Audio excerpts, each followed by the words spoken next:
Bir gün rəssam Yunis qorxa-qorxa İmam Hadi əleyhissalam huzuruna gəlib belə dedi: "Ey peyğəmbər övladı, mən öldürülmək ərəfəsindəyim.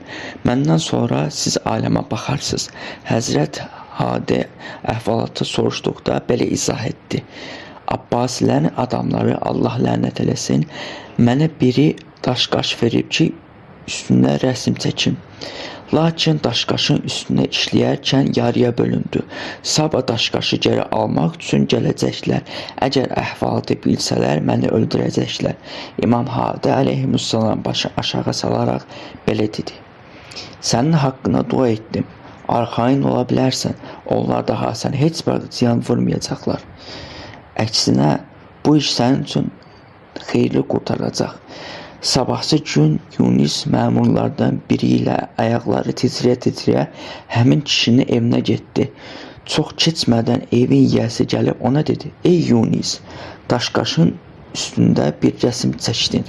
Lakin həmin daşqaşın üstünə mənim 2 qızım dalaşırlar. Əgər mümkündürsə, onları 2-yə böl və hər birinin üzərində ayrı-ayrı naxış sal. Bu iş sənə ayrıca bir mükafat verəcəyəm."